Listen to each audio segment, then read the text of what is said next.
Liam Carter was just a street runner from Bootle, until he became the key fixer for one of Colombia's deadliest cartels, flying first class, dodging assassins, and laundering millions through UK shell companies. But how long can a man like Liam stay alive when the law is closing in and enemies are waiting in the shadows? Liam Carter grew up in Bootle, a tough working-class town just outside Liverpool. Life there was hard.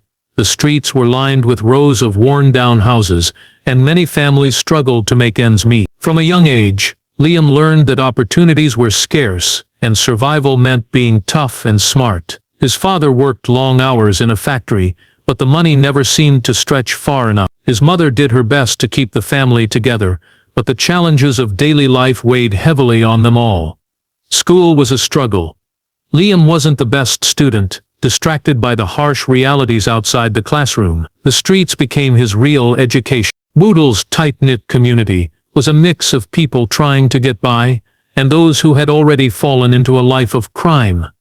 Liam quickly found himself drawn to the local gangs that controlled the neighborhood. He started running small errands, delivering messages, carrying packages, and later, more dangerous tasks. At first it was about earning a little extra cash to help his family, but soon the thrill of the streets took hold. He learned fast how to spot trouble, when to keep his head down, and when to stand his ground. Respect was everything, and Liam earned it through a mix of courage and cunning. Despite the danger, Liam always dreamed bigger. The stories he heard about people making fast money, living in luxury, and escaping the cycle of poverty fascinated him. He wanted more than just survival. He wanted power and wealth. But in Bootle, dreams like that rarely came true. Many of Liam's friends ended up in prison, or worse. Some were victims of violence. Others disappeared without a trace. Still, Liam kept pushing forward, refusing to be another casualty of the streets. His break came unexpectedly. A stranger with South American roots noticed Liam's reputation and offered him a way out. The chance to be more than a small-time runner. This was the moment when Liam's life shifted forever. From the rough streets of Bootle to the dangerous world of international drug trafficking. Little did he know, this new path would lead him far beyond anything he could have imagined. To the heart of a deadly cocaine pipeline running all the way to Bogota. Liam's life changed the day he met the man from South America. It happened at a small pub near the docks, where Liam often hung out after running errands for local dealers. The stranger was unlike anyone Liam had ever met. Calm, confident, and speaking with a thick accent. He didn't ask many questions but seemed to understand the dangers of Liam's world. The man hinted at something bigger, something beyond the petty crimes and small-time hustles that defined Liam's life so far. At first, the offer seemed almost too good to be true. Liam was asked to transport small, carefully packaged shipments from Liverpool to London.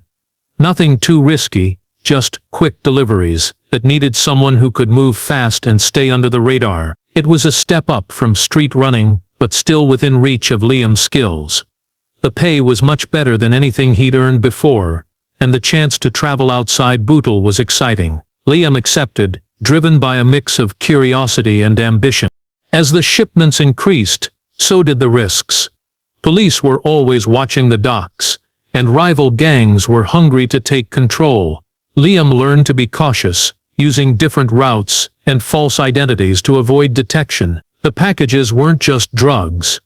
They were keys to a much larger operation, linking Liverpool's gritty streets to the sprawling criminal networks of Europe. Liam's job grew from simple courier to key player, trusted to keep the shipments safe and secret. With each successful delivery, Liam gained the stranger's trust. He was introduced to new contacts, men and women who managed the operations in London, Madrid and even Bogota itself. The Colombian cartel behind the shipments was ruthless and precise, and Liam quickly realized this was no ordinary job. The stakes were higher and the money was flowing in volumes he had never imagined. Liam's world shifted from local scrapes to international crime. The first-class flights he took to Spain and South America contrasted sharply with the rough neighborhoods he grew up in.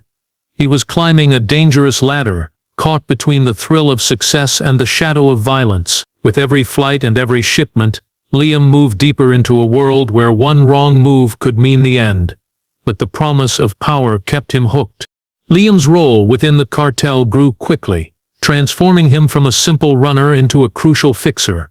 Someone who could manage the many moving parts of a vast drug operation across Europe. He wasn't just carrying packages anymore. He was coordinating shipments, managing contacts, and solving problems that could destroy the entire network if left unchecked. His street smarts and quick thinking made him invaluable to the cartel's leaders, who saw him as a bridge between the harsh realities of the streets and the complex world of international crime. As Liam traveled between cities like Liverpool, Madrid, Amsterdam, and even Paris, he built a network of trusted associates. Some were local gang members, others were businessmen willing to look the other way for the right price. He learned how to negotiate with corrupt officials, bribe customs officers, and keep shipments moving smoothly through checkpoints. His ability to stay calm under pressure earned him respect from cartel bosses who usually dealt only with hardened criminals. They began to rely on him to handle delicate situations that required discretion and precision. Flying first class became routine.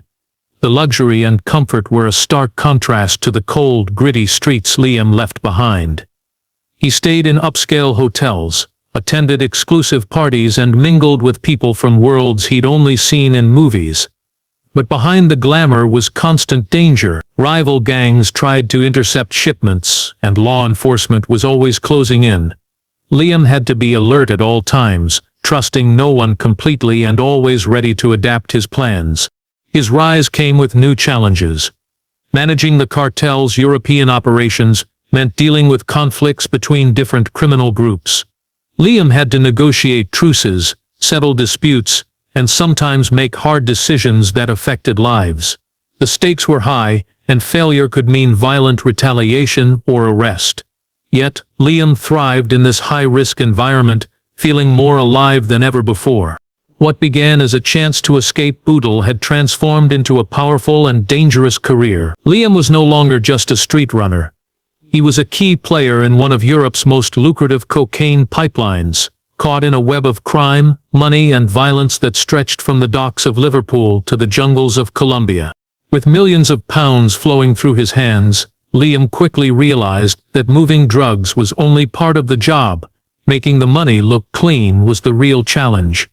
The cartel's profits couldn't just sit in cash piles. They had to disappear into the legal economy without raising suspicion. This task fell to Liam, who now had to master the complex world of money laundering. Setting up a network of shell companies across the UK became his new focus. Liam learned to create fake businesses, import-export firms, consulting agencies, and trading companies that existed only on paper. These companies issued fake invoices and moved funds between bank accounts to disguise the true source of the money. By mixing illegal profits with legitimate business transactions, the cartel's millions flowed smoothly into the financial system, appearing as ordinary income. Liam's ability to navigate the legal and financial systems impressed even the cartel's most experienced members. To pull this off, Liam enlisted the help of professionals, accountants who turned a blind eye, lawyers who drafted paperwork without asking questions, and bankers who facilitated large transactions without suspicion. Some were unaware they were aiding a criminal enterprise. Others were corrupted by the promise of cash. Liam became adept at managing these relationships, knowing when to push and when to pull back. The web grew more intricate by the day, protecting the cartel's wealth behind layers of deception. Meanwhile, Liam's lifestyle soared to new heights. Expensive cars, luxury watches, designer clothes, and a penthouse apartment in central Liverpool became symbols of his success. He dined in exclusive restaurants and attended private parties, enjoying a life far removed from the struggles of his youth. Friends and family noticed the sudden change, but were kept at a distance from the darker side of his business. Despite the wealth and luxury, Liam remained cautious. He knew the law was always hunting for signs of money laundering and drug trafficking. Every transaction had to be perfect, every record airtight. One slip could bring everything crashing down. Still, the thrill of outsmarting the system and the promise of unlimited wealth drove him forward. Liam was no longer just a street kid from Bootle. He was a mastermind behind a multi-million-pound cocaine empire stretching across continents. With his empire growing larger and more complex, Liam began to realize that power came with dangerous enemies. Rival gangs across Europe weren't willing to let the cartel's operations expand unchecked. They launched attacks on shipments, ambushed drivers, and tried to muscle in on the lucrative trade. Each day brought new threats, forcing Liam to become more cautious and strategic. His movements were no longer just about avoiding the police, but also escaping violent rivals ready to kill. Law enforcement agencies across the UK and Europe started closing in. Drug task forces began piecing together clues, tracking shipments and monitoring Liam's increasingly lavish lifestyle.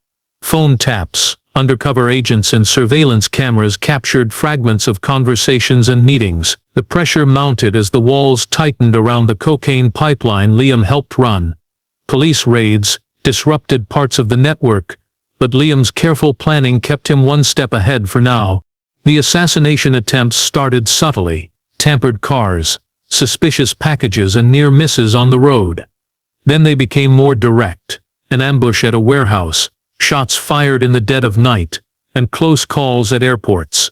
Each incident shook Liam but also hardened him. He learned to trust fewer people, to vary his routes and routines, and to keep a low profile despite his extravagant lifestyle. Paranoia crept in as he wondered who might be watching or waiting to strike. Despite the danger, Liam refused to slow down. He saw the risks as part of the game, a necessary price for the power and money he had earned. But even he couldn't ignore the signs that his empire was vulnerable. The cartel's ruthless enforcers demanded results, and any failure was punished severely.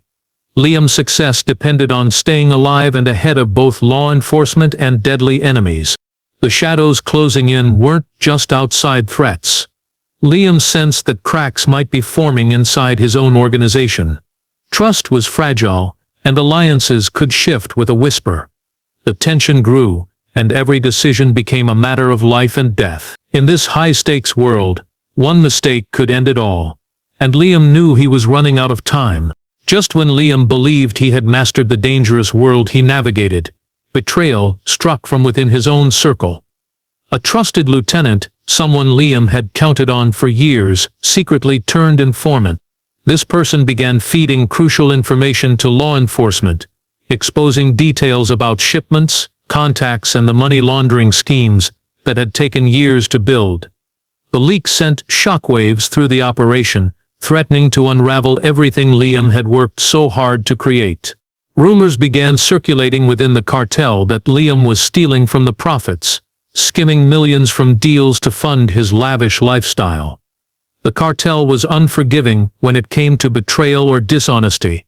The once solid alliances started to crumble as suspicion and fear replaced loyalty. Friends who had stood by Liam's side now questioned his intentions, and old rivals saw an opportunity to move in on his territory. The empire that seemed untouchable suddenly appeared vulnerable. Liam tried to patch the cracks, working feverishly to contain the damage. He moved quickly to identify the informant and cut off the flow of information.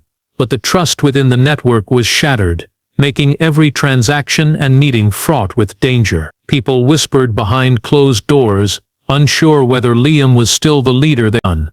The cartel's patience wore thin, and their reputation for ruthless punishment was well known. Liam understood that if he couldn't prove his loyalty and control the situation, the consequences would be deadly. His position was no longer guaranteed, and enemies lurked both outside and inside his circle. As law enforcement closed in with new evidence, Liam's world grew smaller and more dangerous. The fragile web he had spun began to unravel, and the man who had risen from Bootle streets now faced the real possibility of losing it all. His empire, his freedom, and his life. The walls closed in faster than Liam expected. Law enforcement launched a massive, coordinated operation targeting him and his sprawling network of shell companies and drug routes. Police raids swept across cities in the UK and Europe, hitting offices, warehouses, and safe houses connected to Liam's empire. Millions in cash and assets were seized, bank accounts frozen, and many of Liam's associates arrested. The cartel's cocaine pipeline was unraveling piece by piece, and Liam found himself hunted not only by the law, but also by the cartel's enforcers, furious at the damage caused by the leaks. Realizing the net tightening, Liam disappeared from public view. He abandoned his luxury apartments and switched off his phones, adopting fake identities to stay off the radar. He moved from place to place, staying in cheap motels and safe houses, always looking over his shoulder. The life of privilege he once enjoyed became a distant memory, replaced by constant fear and paranoia. Every knock on the door, every unexpected noise could mean danger. Despite his efforts to vanish, Liam knew the cartel wouldn't tolerate failure. The bosses demanded answers and retribution. The enforcers who once protected him now sought to punish him, believing Liam's mistakes had put them all at risk. Friends he had trusted disappeared, some suspected victims of cartel violence or arrests. The pressure was crushing. Liam was trapped between the law's relentless pursuit and the cartel's deadly wrath. As he hid in the shadows, Liam struggled to piece together a plan. He needed to find a way to clear his name or disappear for good. But years of criminal activity had left him few options. With assets frozen and allies jailed or gone, his resources were drying up. The man who once controlled a vast cocaine empire was now a fugitive, running out of places to hide. The question looming over Liam was clear. How long could he survive this deadly game? With enemies closing in from all sides, the next move could mean freedom or death. The once unstoppable fixer was now fighting for his life in a world where trust was a luxury he could no longer afford. Desperate and running out of options, Liam made a bold decision to fly to Bogota, the heart of the cartel's power. It was a risky move, but he hoped that facing the cartel bosses directly might save him from the violent fate that awaited him in Europe. The flight itself was nerve-wracking. Liam knew that both law enforcement and cartel enforcers could be watching, ready to intercept him at any moment. Despite the danger, he put on a calm exterior, determined to negotiate a way back into the cartel's good graces. In Bogota, the atmosphere was tense and unforgiving. The cartel's leaders were cold and calculating, their patience worn thin by the disruptions Liam's mistakes had caused. They demanded answers and results, not excuses. Liam had to convince them that he was still valuable, that he could fix the damage and regain control over the pipeline. The stakes were higher than ever. Failure to satisfy them would mean death, plain and simple. The meeting was a harsh reminder of the brutal world Liam had entered. The cartel bosses made it clear that loyalty was absolute, and betrayal was met with deadly consequences. Liam promised to clean up the mess in Europe, to tighten security, and to restore the flow of cocaine through the pipeline without further interference. It was a fragile agreement, held together by threats and the unspoken understanding that one wrong move would seal his fate. While in Colombia, Liam also tried to rebuild connections and explore new routes to protect the cartel's business from law enforcement crackdowns and rival gangs. The complexity of the operation weighed on him, and the pressure to perform was immense. He understood that success could buy him more time, but failure was no longer an option. As he prepared to leave Bogota, Liam realized that the cartel's grip was tighter than ever. Escaping their control seemed impossible. He was trapped between the law's pursuit and the cartel's ruthless demands, forced to play a dangerous game to stay alive. The journey from Bootle to Bogota had brought him unimaginable power, but also put him on the edge of a deadly cliff with nowhere left to run. Back in Europe, Liam found himself walking a razor's edge, playing a dangerous double game that demanded every ounce of his cunning. He knew he couldn't fully trust anyone, not the cartel, not law enforcement, and certainly not the people who once called themselves his allies. To survive, he had to deceive both sides, feeding false information to the police while secretly negotiating with the cartel to maintain his position. Liam orchestrated fake shipments, carefully designed to mislead investigators and keep the cartel's true operations hidden. He arranged staged raids where law enforcement would intercept decoy packages, giving the illusion that progress was being made against the drug trade. At the same time, he convinced cartel bosses that he was cracking down on disloyal members and tightening security. This intricate dance bought Liam precious time, but raised the stakes higher than ever. The tension was relentless. Every meeting, every phone call could be a trap. Liam's paranoia grew as he questioned whether those closest to him were working against him or protecting him. Trust became a luxury he couldn't afford. He changed safe houses frequently and communicated through encrypted channels, trying to stay one step ahead of both the cartel's enforcers and undercover officers hunting him. The mental toll was immense. Liam found himself caught between two ruthless worlds, neither willing to show mercy. Friends vanished without explanation, some likely eliminated for suspected betrayal or captured by the police. The pressure of constant danger and deception began to wear on him. Nights were filled with restless worry, and every decision felt like a potential death sentence. Despite the chaos, Liam clung to the hope that he could outsmart them all, that he could find a way to escape this deadly life, and maybe even start over. But deep down he knew the game he was playing was unsustainable. One mistake, one slip in his carefully constructed lies, could bring everything crashing down. The question was no longer if he would be caught, but when and by whom. The fixer from Bootle was now a man trapped in a web of lies, running out of time and option. After months of evading capture and surviving assassination attempts, Liam Carter vanished without a trace.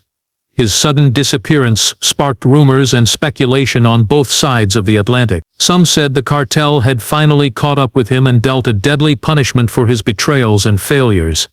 Others whispered that Liam had managed to slip away, using his network and resources to start a new life under a different identity, far from the violent world he once controlled. The cocaine pipeline that stretched from Bootle to Bogota collapsed soon after. With Liam gone, the carefully balanced network fell apart, shipments slowed, and rival gangs fought to fill the power vacuum. The cartel suffered significant losses in Europe, but the damage to the larger drug trade was only temporary. Other fixers and middlemen quickly moved in to replace Liam's role, eager to claim their share of the multi-million-pound business. Liam's story became a cautionary tale, one that warned of the high price of ambition and greed. From a street runner on the docks of Liverpool, he had risen to become a key player in one of the most dangerous international criminal networks. Yet his empire came crashing down under the weight of betrayal, law enforcement pressure, and the violent demands of the cartel. Though his whereabouts remain unknown, the legacy of Liam Carter's criminal career lingers. The millions laundered through UK shell companies exposed weaknesses in the financial system, prompting stricter regulations and greater scrutiny of suspicious activities. The violent turf wars and police investigations that followed his fall left scars on communities across Europe, showing how deeply the drug trade had penetrated everyday life. In the end, Liam's story is a stark reminder of how far one man can rise from the bleak streets of Bootle, and how quickly the dangerous world of drugs and crime can pull him back down. His life was marked by ambition, betrayal, and survival, but also by the ultimate question: how long can someone outrun the consequences of their choices? For Liam Carter, that question remains unanswered, lost somewhere between the docks of Liverpool and the jungles of Colombia.